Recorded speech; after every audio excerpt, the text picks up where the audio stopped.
I'm Chloe Stanfield, and I'm going to be talking to you today about doing what you shouldn't. So, when I was 4, my life was split in two. I lived a life since that day, separated, conflicted, and with the constant feeling of being stuck. Divorce. It happens to nearly 50% of families with children in North America. 50%.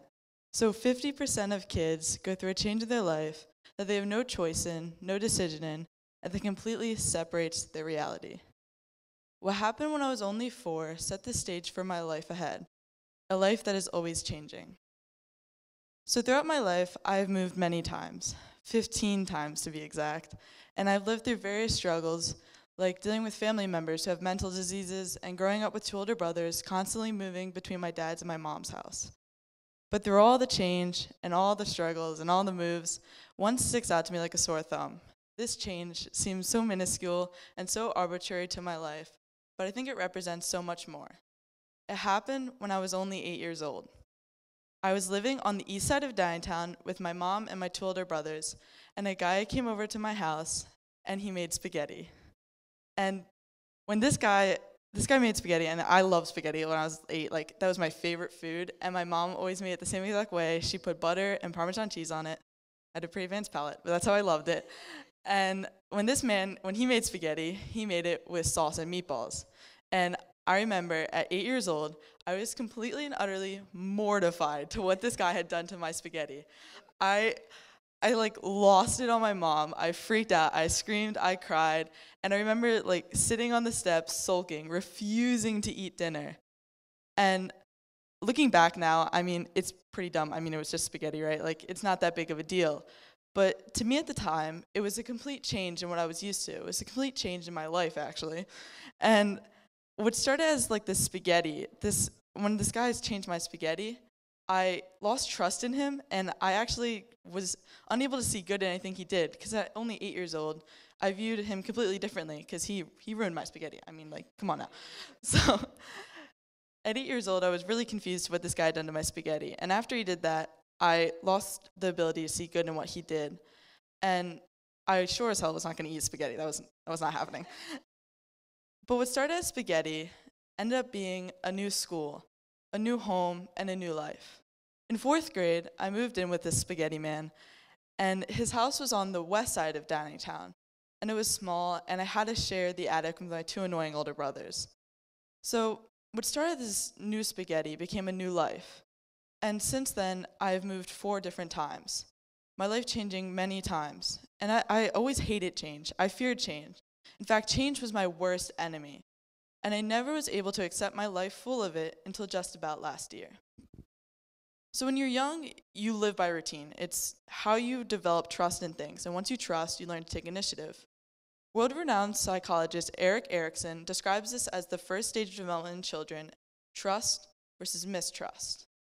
Now at this stage in your life, once you get trust from your environment and your routine, you begin to be able to take initiative and to do things. So it's this closed-door mindset of routine that we've invested in since day one. So we always have been trusting in our routine. Let's say you wake up every day from your alarm, just like I do, and one day your alarm stops working. You woke up late, you missed the bus, and you're late to school. That one simple little change affected your life so much because of your routine and how much you trusted in that alarm clock. So some people say that we're too trusted in our technology. We wouldn't use a map instead of using our Google Maps app. If our Google Maps broke, we would just be like, oh, I'm lost, and not use a map. We're too dependent on that. But I think it's more we're too dependent on a routine, that these sudden changes or little changes affect us so much because we trust entirely on a routine of life. I think it's important that we no longer trust in routine, because if we're trusting routine too much and there's a change in our life, we become unable to cope with it. And when you can't cope, you become scared, you become afraid, you become anxious, stressed, and sometimes, and even worse, you become unable to see the good and the opportunity in things that come your way. So if we trust too much in routine and we become afraid and anxious from this change, we begin to tie that stress and that anxiety to the change itself. So you tie the idea of stress to change. You tie the idea of anxiety from change, fear to change, and sometimes sadness to change. I propose the idea that we no longer tie this anxiety and this negative attitude to change, that we tie opportunity to change. We tie good things to change because it can bring so much more into your life. So when I was 8, I was very trusted in my routine. I didn't want to have this change in my routine with spaghetti. Like that was not what I didn't want that right now. But since that, I was unable to see the opportunity in anything. In fact, spaghetti with meatballs is really good, and I know that now. But before, I was too scared to see these things. And I think that is really, really negative if you don't see the good in things, if you're too trusting in routine. So as we grow up, we begin to take risks. And I think it's extremely important to take risks. And this is something in my life that I've always put forth. So as teenagers, we open our horizons and we begin to explore our self-image. We take risks that we've never done before. Erik Erikson describes this as identity versus role confusion. So at this point in your life, you figure out who you are. You figure out your identity. And in order to do that, you can't just trust in a routine. You can't just keep going like plateauing. You have to do something and take action and embrace change. So as a teenager, that is crucial to break from your everyday life, to break away from your routine, to never fear change, to take the risk and take the chance. Even if you aren't a teenager, it is still crucial that you take the initiative to become a risk taker. When I was 8 years old, I was not taking the risk of eating spaghetti, but my whole life, I knew to take risks.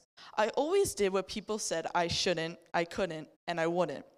Like when I was 7 years old, I remember 3 different times at 3 different very large hills, I was told by my brother or my brother's friends that I couldn't ride my bike. It was a pretty nice Barbie bike down these big hills because I was a girl. And every single time, I rode my bike down the hill. Now, the first time, I got a good 2 feet down the hill, and I flew off the bike. I actually still have the scar. It was a mess. The second time, it was even worse. I got about 5 feet down the hill. I hit a bump, and I body surfed down the hill, face in the handlebars. Then at the bottom of the hill, I hit a rock and flew into these bushes. It was very intense. The third time, I did it perfectly. Well, it was a bumpy ride down, but I made it all the way.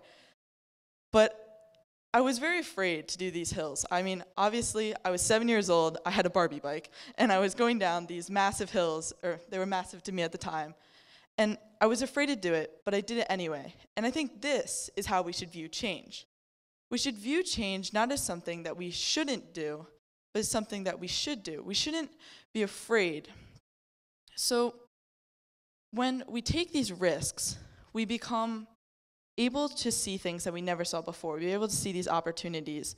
And I was very unable to see opportunity from change. But I think it's important that when we're afraid of something, like I was afraid of those hills, we don't see it as something to run from, something we shouldn't do. We see it as something we can gain from. So when I was afraid of those hills, I didn't see it as something I shouldn't do. I didn't see it as something my brothers said I couldn't do. I saw it as an opportunity to prove my brothers and their stupid friends wrong. So I think that's how everyone should view change, that we should take the risks, that when you're afraid of something, you should take the risk and go after it. So how did I learn to overcome my fear of change? How did I learn to become a risk taker, to love my past, to get over my pure hatred of change? I absolutely hated it. I looked at change just like that hill when I was 7. I saw it as something that I can have an opportunity from. So I never saw opportunity from change. I always saw opportunity from things that people said I couldn't do. So when I thought of change, I thought of it just like this. I thought I should be stressed from change because since day one, I trusted my routine. I should be afraid of change because it's just scary sometimes. And I should have anxiety from change because it's the unknown. But once I started to think, just like I did when I was younger, and just like I did my whole life, with that do what I shouldn't attitude, and I connected that to my idea of change, I did just that. I did what I shouldn't have. I thought, I shouldn't be afraid of change. I shouldn't be scared, and I shouldn't have anxiety, and I shouldn't be stressed. And now, obviously, it wasn't a snap of the finger. I didn't do this just like, oh, mindset change. That's impossible. But over time, my view on change, my view on different changing in my life, it started to change. My view on change changed. In fact, it changed so much that I started to actually like change. So if you do what the fear in your head and the people all around you tell you that you shouldn't, you're doing exactly what you should. Obviously, you shouldn't be reckless, because if you're reckless, you know there's a bad outcome and you do it anyway, and that is just, don't be reckless. That's very important. Fearless, and when you do something you're fearless, you know that there is a chance, and you grasp that chance. So I think that everyone should do what they shouldn't. Do what they know in their head they shouldn't do, and take the opportunity. And after all the changes, all the moves, and all the really bad spaghetti brought me here today talking to you. Thank you.